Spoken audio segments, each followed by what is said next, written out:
This ain't just a channel, this is BBTV. Welcome to What the Fork Wednesday, the stories that make you stop, blink twice, and ask yourself how this is real life. Logic has left the building. Let's begin.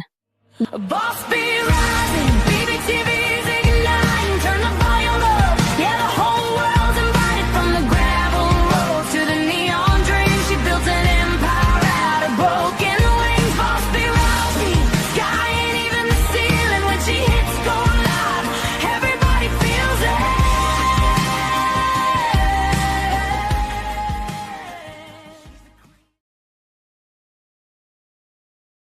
Hi there, how you doing? Welcome back. It's Ask a Bee. Welcome to the show, y'all. And buckle up because today we are not easing into anything gently. We are diving straight into messy and layered human drama that somehow manages to be equal parts ridiculous and painfully real. This is one of those episodes where you start reading a story and think, okay, this is mildly awkward. And then 5 sentences later, you're staring at the screen like, oh, we're doing this today.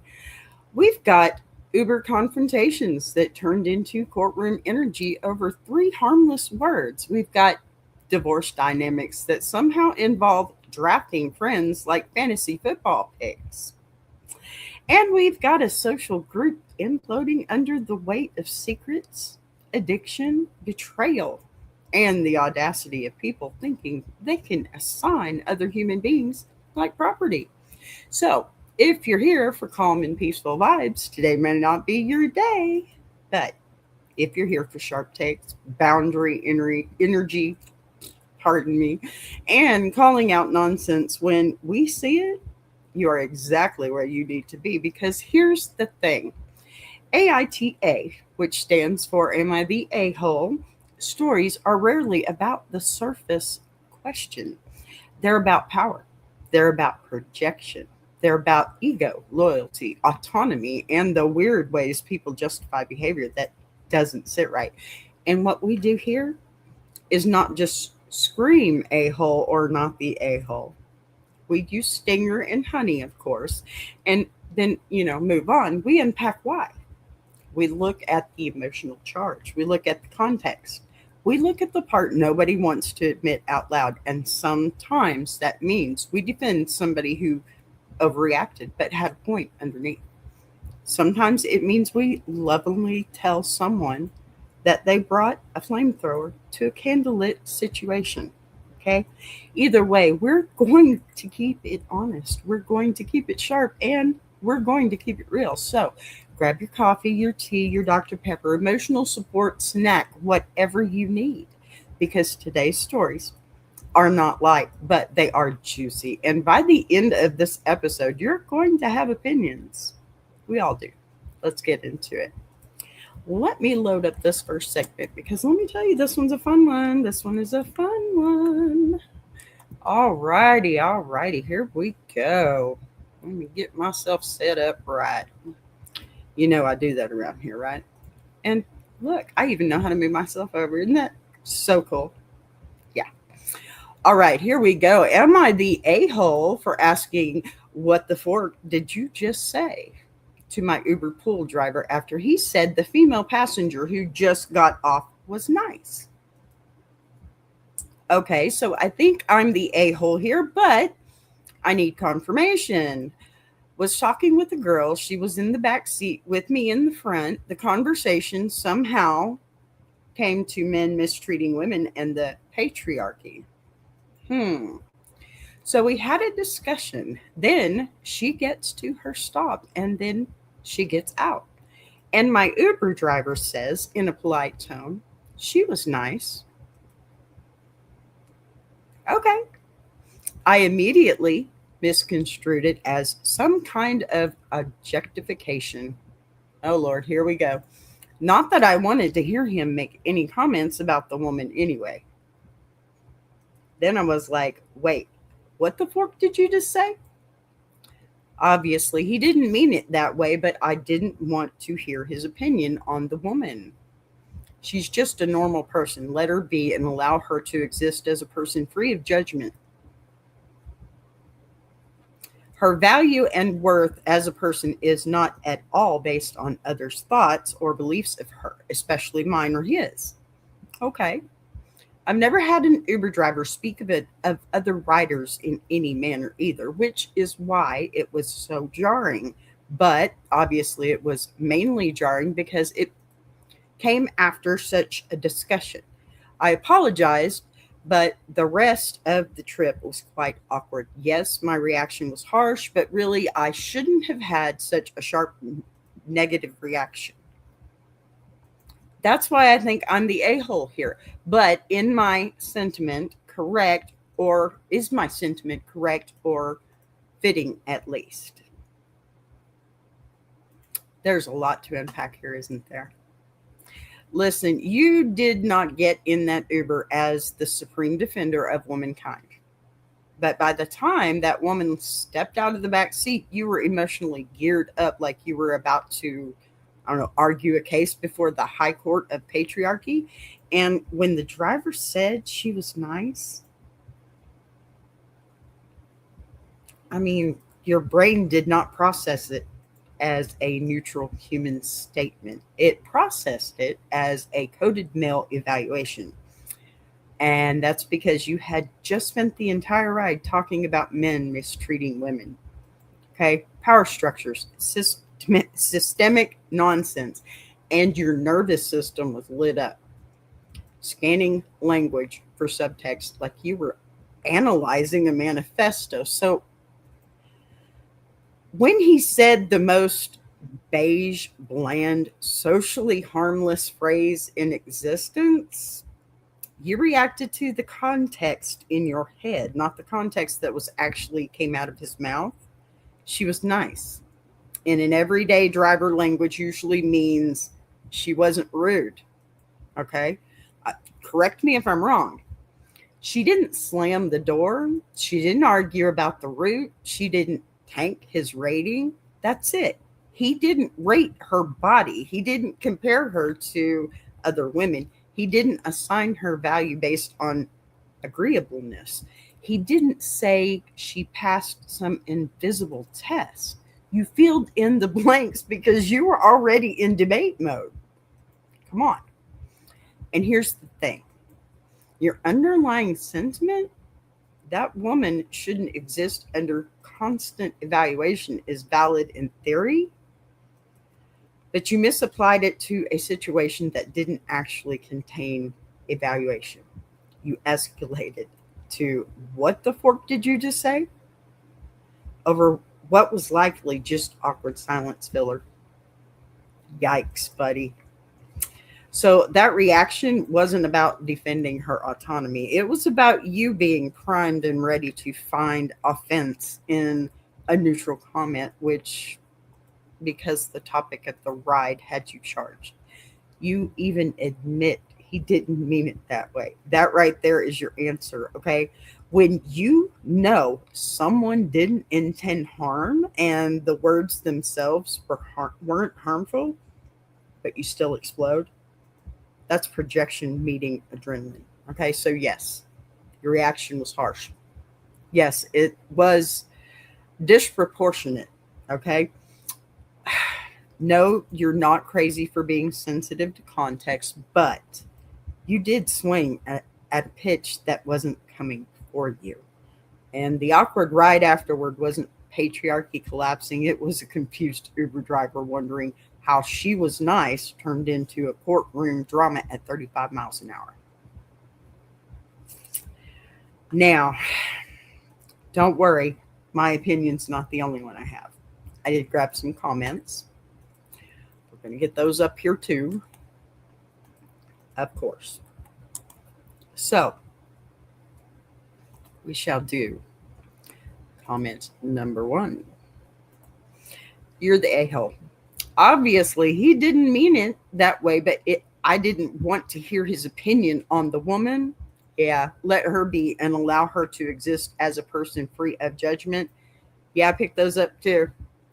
How about you let him be free of your judgment of him? Amen. And not that I wanted to hear him make any comments about the woman anyway. Yeah, that one kind of irked me a little bit too. You admit he didn't mean it the way he spoke, but you persisted in judging him anyway. I like this comment. It is you that took the situation, bringing your prejudices. You need to just chill. Okay, first of all, this commenter came in hot with the Uno reverse card, and honestly, I respect it because they basically said, ma'am, you cannot give a whole speech about women existing free of judgment while simultaneously judging a man for breathing in the wrong tone. You said, let her exist free of judgment. But then the second he made a neutral comment, you slammed down a moral gavel.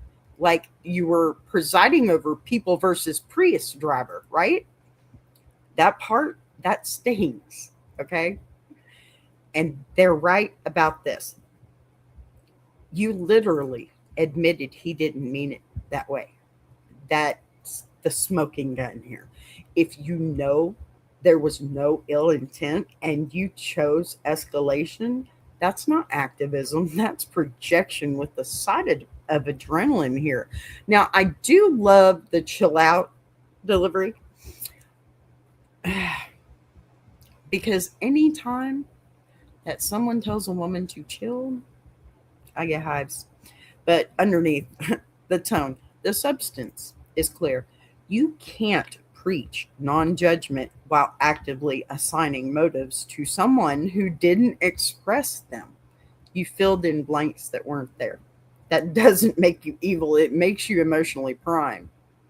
But yes, in this instance, you judged him harder than he judged anybody. And that irony, that's the whole point of this comment. Okay. Got another comment here. Alrighty, righty. Let's see here. You are the a-hole. What? It's a very common thing to say to oneself when meeting a person they enjoyed. I say that to companions when we go out to eat. I think I read that wrong. Sorry. And our waiter or waitress is exceedingly friendly. He was just talking to himself. I get you were primed due to TOT. I have no idea. To the subject of conversation. I don't know why that's messed up. So jumping to conclusions made sense, but goodness, you really jumped at him for what was an innocuous remark. I get what you wanted to do, but this was an extreme overreaction. Amen.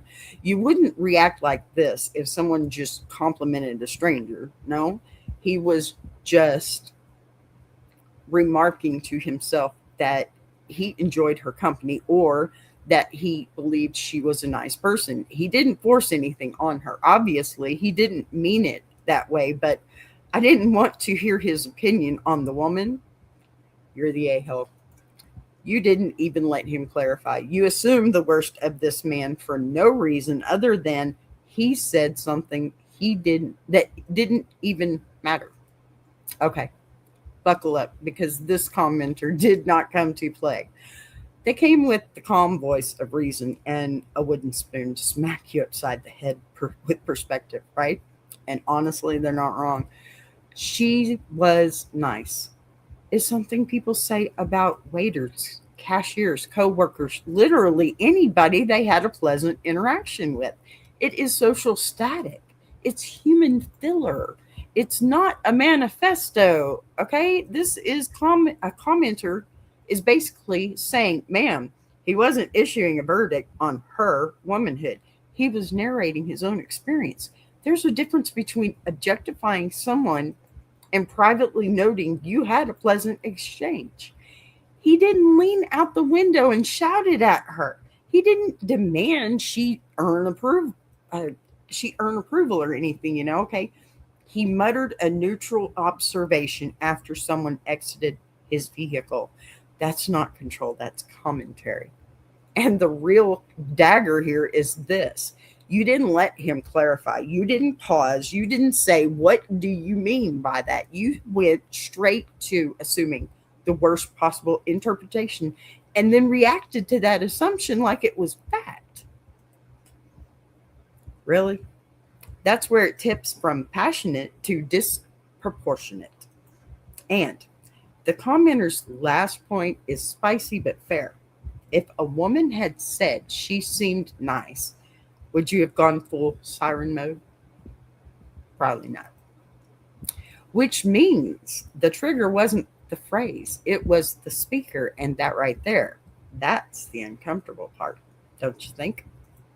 I do believe, I do believe. All right, we ain't done though. I just have to load it all up again. Pardon me. All right, next panel. Okie dokie. She was nice is not the kind of phrase people usually find offensive. Everything else you said was ridiculous because your reaction was so bizarrely over the top. The driver is also just a normal person. FFS4, no clue. The biggest problem in the world is people judging others as nice. Now, let me just add some random words that sound good, but I don't understand. Patriarchy leads to right-wing talking points, which leads to patriarchy. Okay, so there's a few here. Sorry. The conversation somehow came to men mistreating women and the patriarchy, so we had a discussion somehow, just came up out of nowhere. Right? Okay, yes, that was 3 different ones, pardon me. But anyway, you get the point. All right, these 3 came in as a group chat and they said, we're done being polite. So let's unpack it with the same sass, but keep it grounded. Comment 3 is basically saying you built a philosophical skyscraper on top of 3 harmless words. And in the process, forgot that the driver is also as they so eloquently put it, just a normal person, which stings because it's true.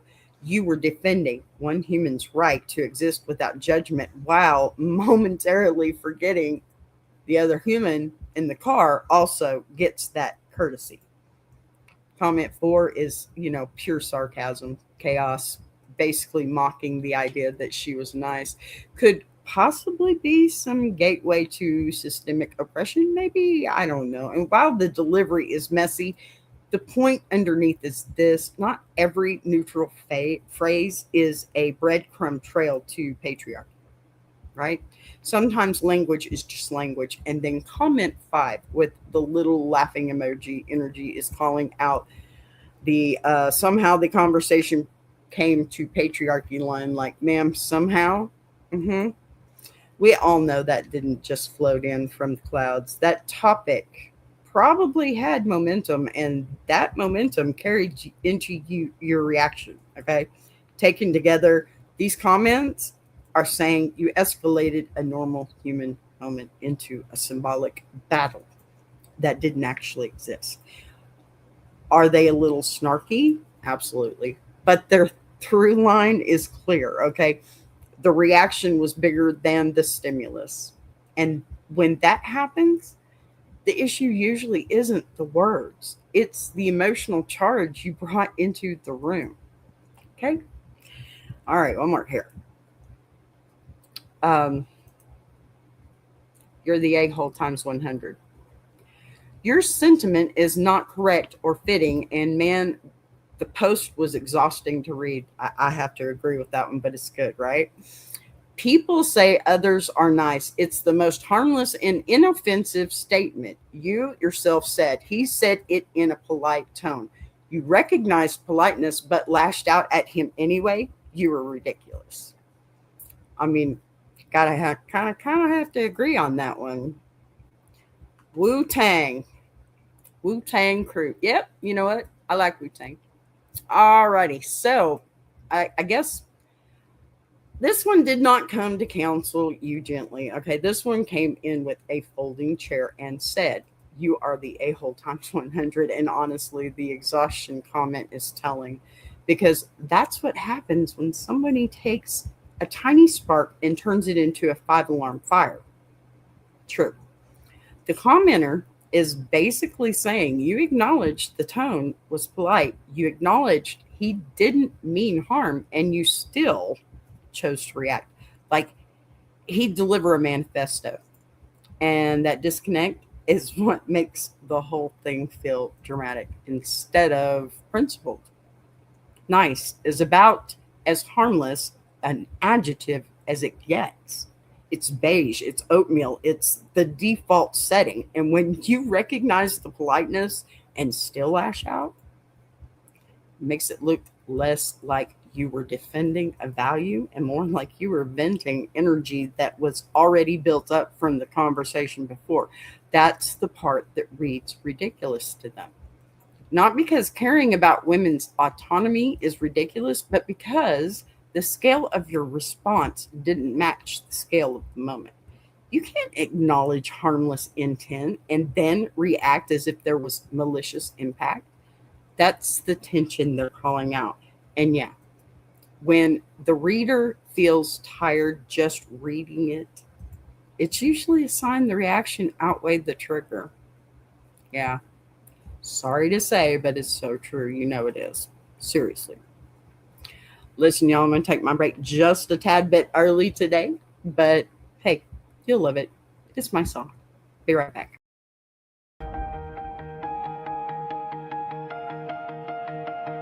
She came from the quiet storms, built a fire from the ground, turned a whisper to a warning. Now her voice shakes the town. Every setback was a lesson, every doubt became a key, unlocking something bigger. That's the rise of Boss B. When the lights go low, her vision hits high. She built a whole damn network off a promise and a try. Every sunrise, every moment, she's stacking legacy. This ain't just a channel, this is BBTV. A Boss B rising, BBTV's igniting. Turn the volume up, yeah, the whole world's invited. From the gravel road to the neon dream, she built an empire out of broken wings. Boss B rising, sky ain't even the ceiling. When she hits go live, everybody feels it.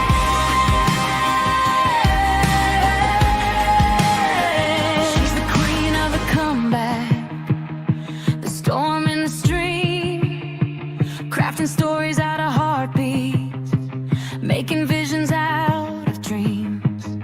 Got thunder in the hustle, got a voice that cuts clean.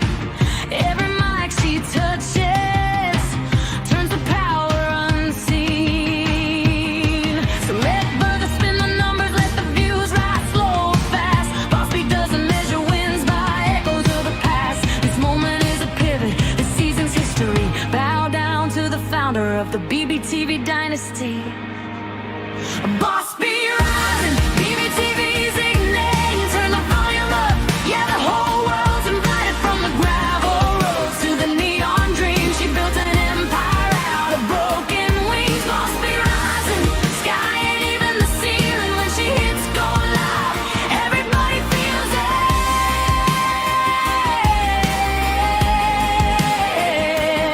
She's got fire in the head, it's got truth in the frame, got a heart that won't retire and a gift you can't name. Every loop, every letter, every dream she sets free, it's a love note to the world sign. Boss B. And the world keeps watching as the numbers climb, but she's counting all the moments, not the dollar signs. From the late night grind to the daylight scene, she's building something bigger than the algorithm's dream. Boss B rising, BBTV shining, her story's rewriting, a legacy in real time. Boss B rising, BBTV's igniting. Turn the volume up, yeah, the whole world's invited. From the gravel roads to the neon dream, she built an empire out of broken wings. Boss B rising, sky ain't even the ceiling. When she hits go live, everybody feels it.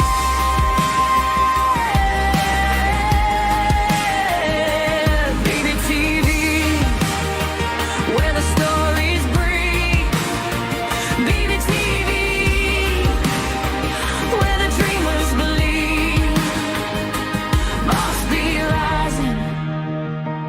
watch her take her place. This is BBTV. This is her grace.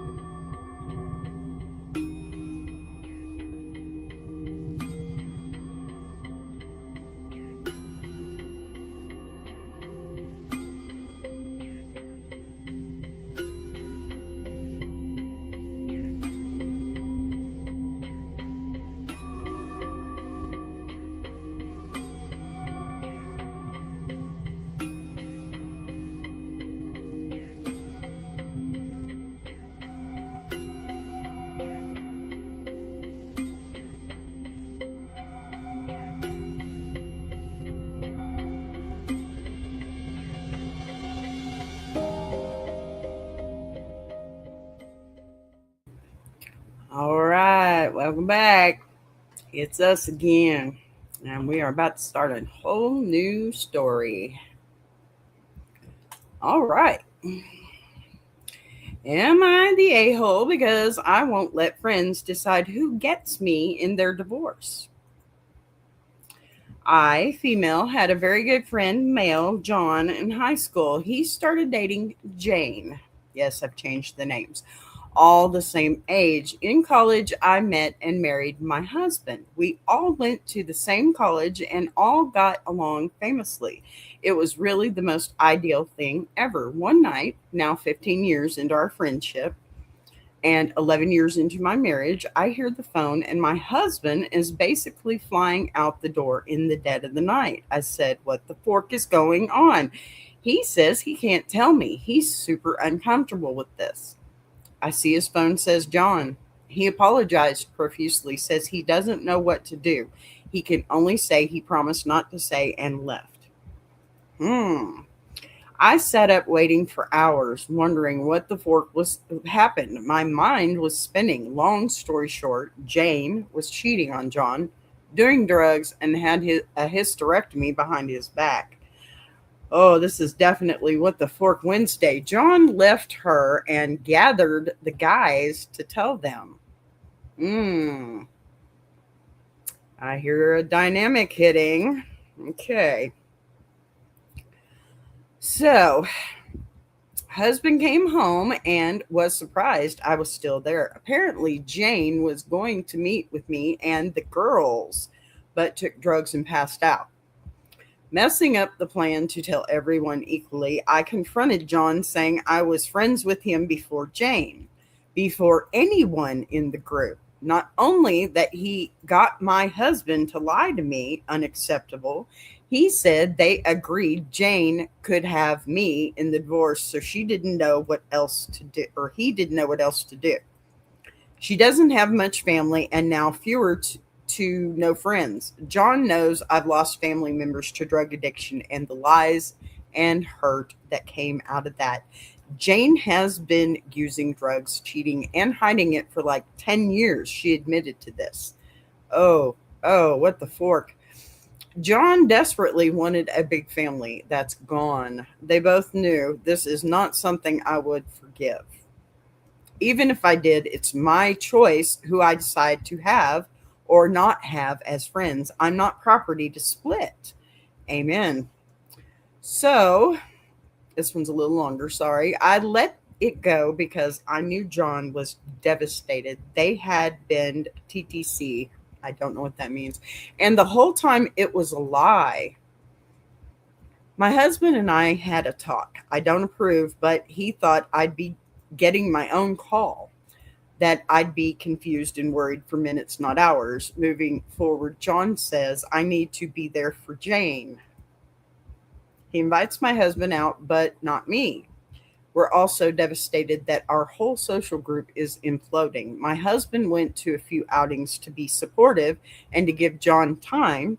It's been 6 months and still no invites for me. John has said he has nothing against me in this.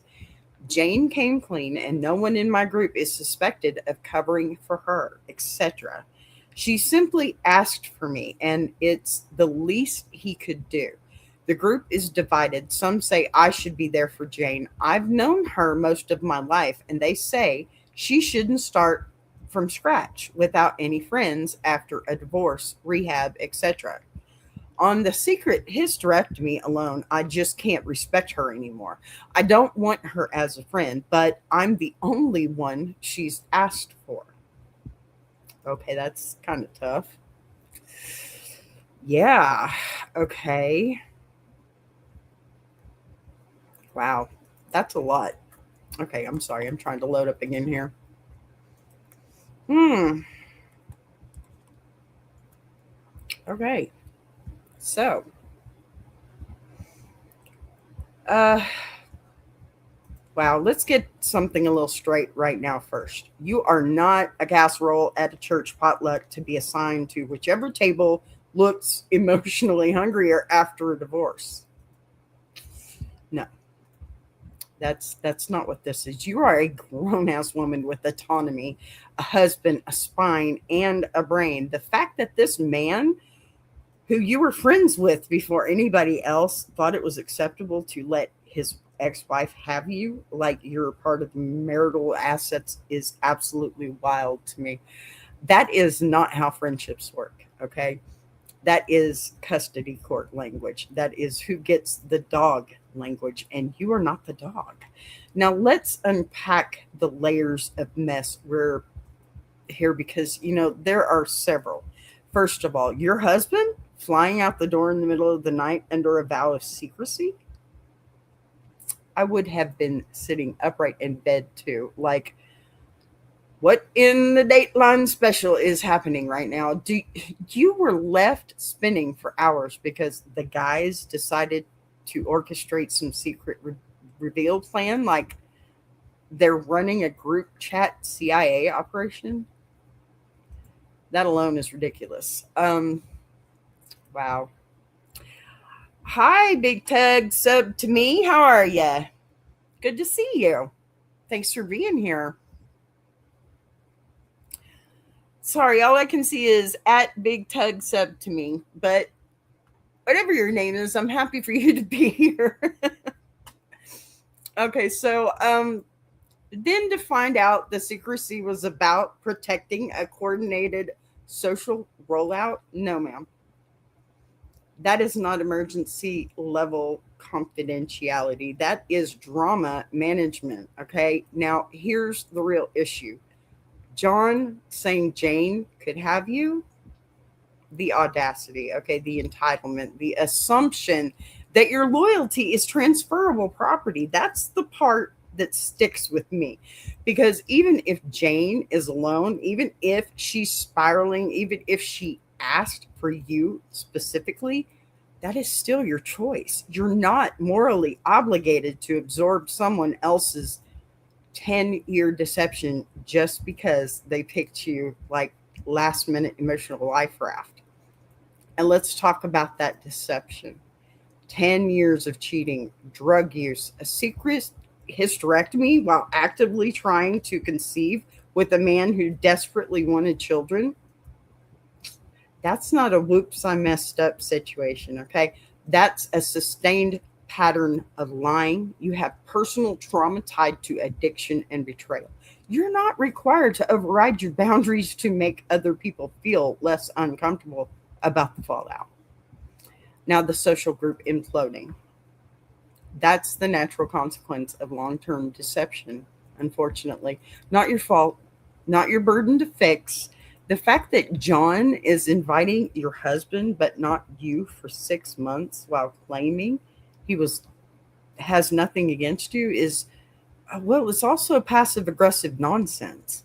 You cannot both say I have nothing against you and socially sideline someone because they won't accept being assigned in the divorce draft.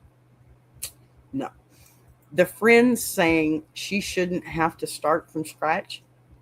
Starting from scratch is often what happens when someone burns down the house themselves. Sorry, not sorry. Divorce plus rehab plus accountability means rebuilding, even from the ground up. That's hard. It's lonely. That is not automatically solved by handing her the one friend she requested, like she filled out a preference card. You are not wrong for saying no. You're not wrong for feeling disrespected, and you're definitely absolutely correct that friendship is a choice, not a custody arrangement. The only thing I'd say gently is this: your anger towards John might be more about the secrecy and the social sidelining than Jane herself. Because the deeper wound here is betrayal of trust in your marriage and your long term friendship. But no, you are not the a hole for refusing to be assigned like furniture in someone else's divorce. Boundaries are not cruelty, they're clarity. Amen.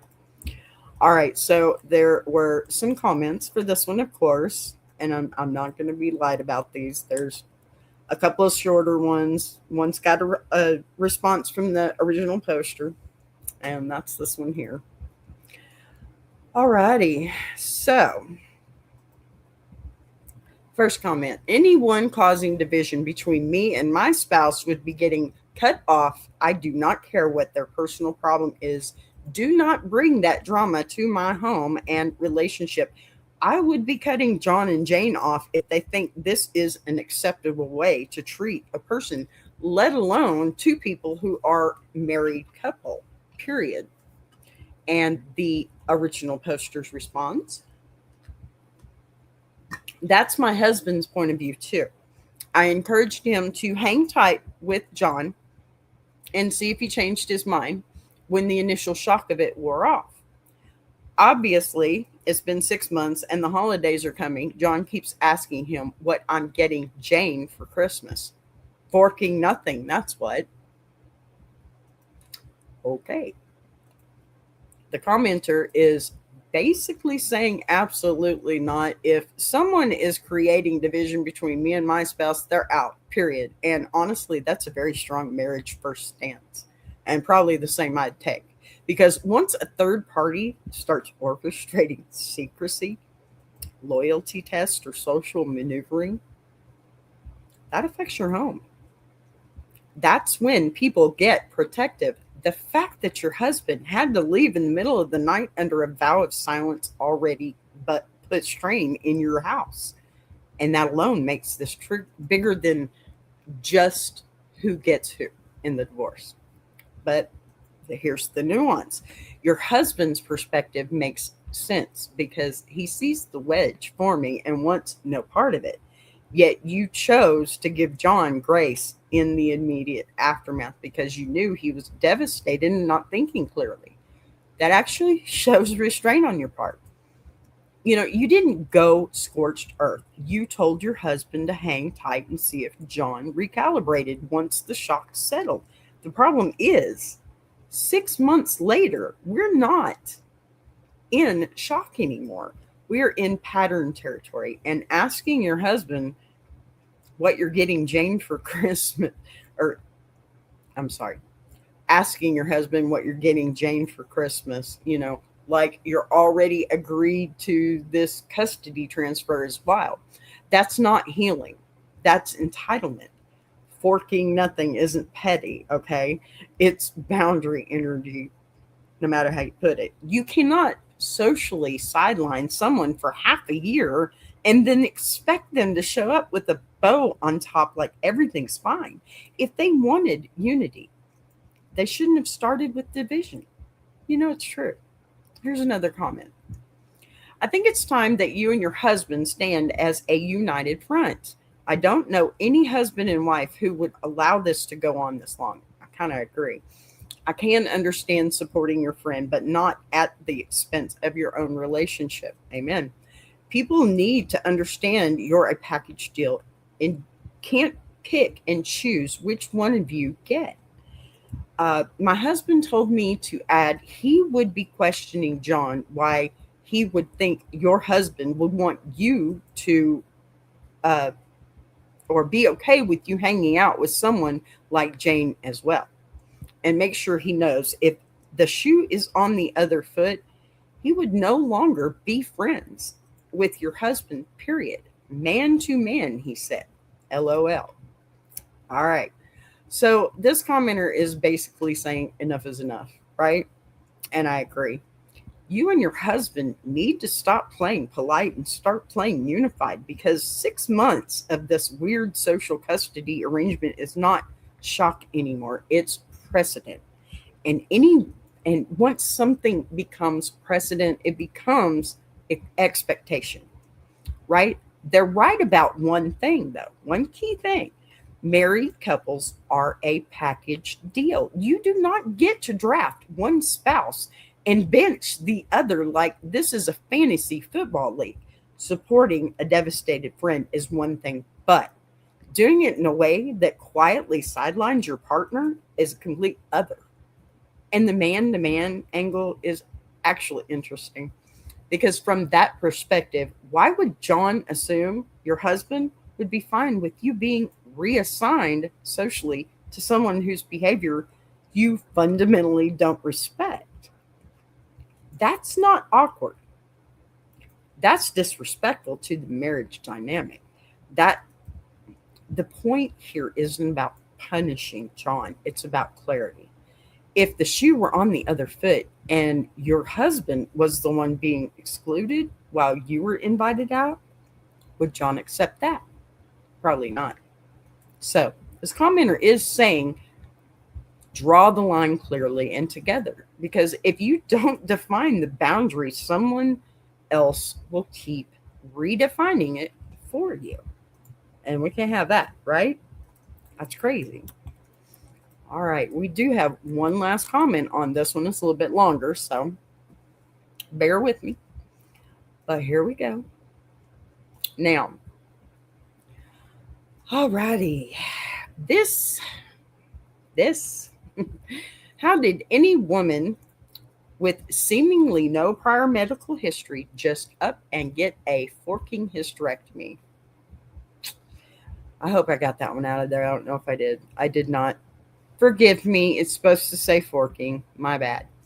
We're adults here, right? Over the last 30 years online, I have read not dozens, but hundreds of accounts from women, probably just on this site, not to mention all the other sites that I have been on during my online, and from the USA, from the UK, from Europe, from every single continent except Antarctica. All of them with serious medical conditions, such as severe endometriosis or ovarian or uterine cancer that they had suffered with for years. And they'd either waited over 5 to 10 years for hysterectomy or just been one denied outright for just a mere tubal ligation. It's very similar, almost impossible to get, with the reasons cited often being the same as for hysterectomies. You're too young. You might want children later for women under 35. And this is true. When they say that, they never want children, but you might change your mind later on. You're too old now. For women over 35, got told this one myself in my early 40s. We need your husband's authorization. If she's single, what if you get married later and your husband wants children? True. This is true. Even what if something happens to your existing children and you want another baby unspoken to replace them? Systemic medical misogyny and racism, of course. I don't know about that part, but it's ever faithful companion that means that the US's already dreadful maternal mortality rates are worse for BIPOC by I don't know what that means. Is known, proven, and studied phenomenon. It's been the subject of peer-reviewed research papers, newspaper articles, books, and excellent John Oliver segment.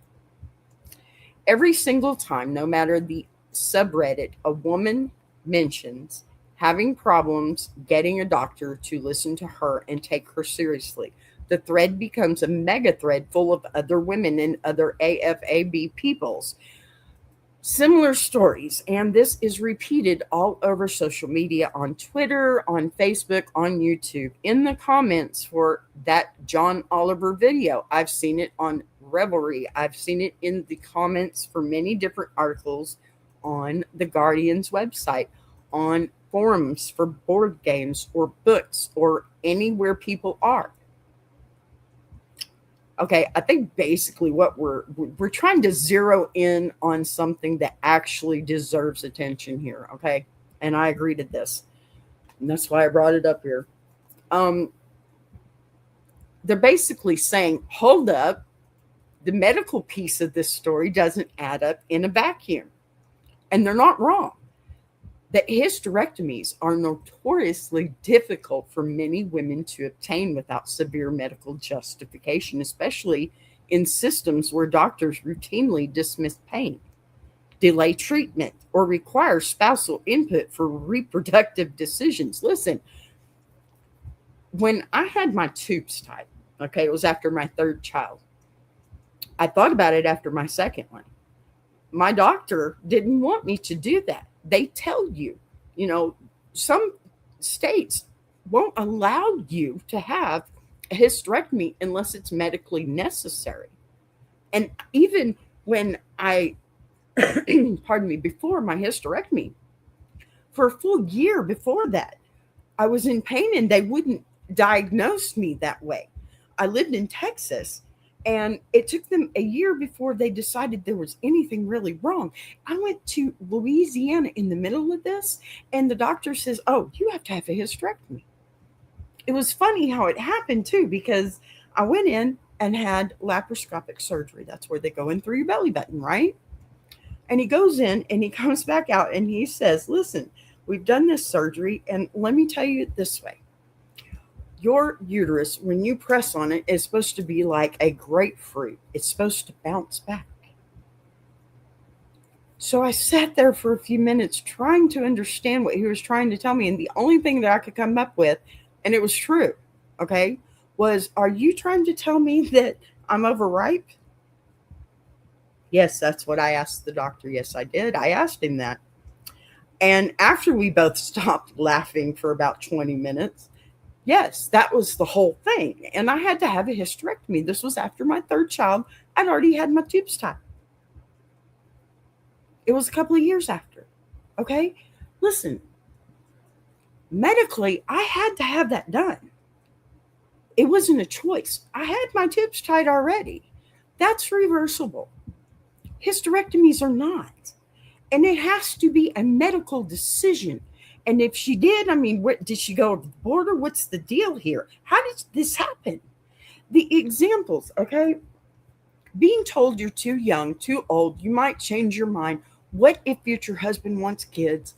That's documented. That's studied. That's real. And systemic medical misogyny absolutely exists. But here's where we have to separate two lanes. The reality of institutional barriers and the reality of this specific marriage. Just because many women struggle for years to get reproductive care does not automatically mean Jane's situation was impossible or fabricated. Access varies by doctor, region, financial means, private versus public, and whether she framed the procedure as medically necessary or elective. It is entirely possible she found a provider willing to do it, especially if she had underlying issues. She disclosed privately. The real betrayal in this story isn't whether the hysterectomy was medically hard to obtain, though, okay? It's that she concealed it while actively participating with a partner, okay, who desperately wanted children. That's the moral fracture here. Whether the system is biased or inconsistent does not excuse the deception, and the broader conversation about reproductive autonomy cuts both ways. If women deserve full control over their bodies without spousal permission, which they do, that autonomy also includes the responsibility to be honest with a partner when shared life plans are involved. You cannot fight for bodily autonomy and then weaponize secrecy inside of a marriage built on a mutual goal of children. So while the commenter is absolutely right that the medical system often fails women and that misogyny in healthcare is well documented, that systemic reality does not erase the personal accountability piece here. The outrage over the access is valid in general. It just doesn't absolve 10 years of lying in this specific relationship. And I think that's probably all I'm going to say about that, because I'm a little upset about that one right now. I mean, can you imagine being lied to? And I believe TTC is they were going through some fertility. Okay. That right there is why boundaries will always make some people uncomfortable. Because the second you stop being assignable, usable, or emotionally convenient, somebody is going to call you selfish. But here's what we learned today. Context matters, reaction scale matters, and autonomy matters. Whether it's snapping at an Uber driver because you were emotionally primed, or refusing to be drafted like property in someone else's divorce. The real theme underneath all of this is ownership. Ownership of your reactions. And what do I say? Don't react. Ownership of your friendships. Ownership of your marriage, and definitely ownership of your boundaries. You can care deeply about women's autonomy and still admit when you're overreacting. You can support a devastated friend and still refuse to be socially reassigned. Like part of the furniture, okay? We're not doing that. And you can absolutely say no without explaining yourself in exhaustion. If something feels off, you get to pause. If someone disrespects your marriage dynamic, you get to correct it. If your reaction was bigger than the moment, you get to own that too. Growth is not about being perfect. It's about being honest. So if today's stories hit you somewhere personal, sit with that. If they made you laugh, good.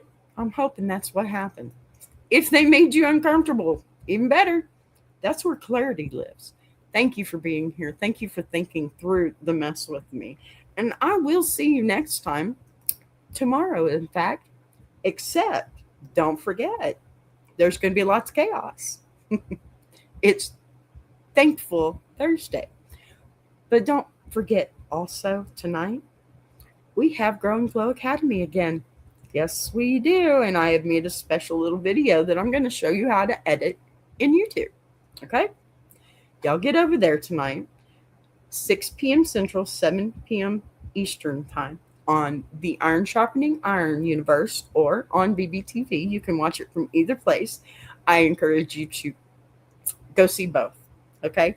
Both channels, we are rocking it, and we have a lot of good stuff to share with you.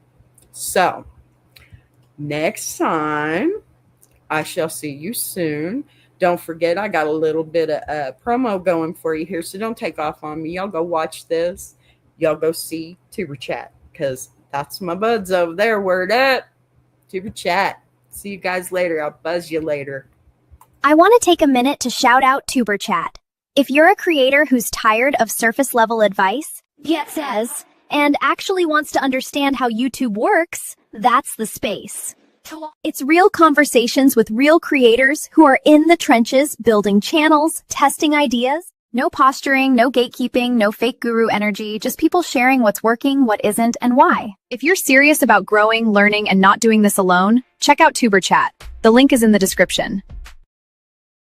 If you're enjoying this show, subscribing is the easiest way to support what's being built here on BBTV.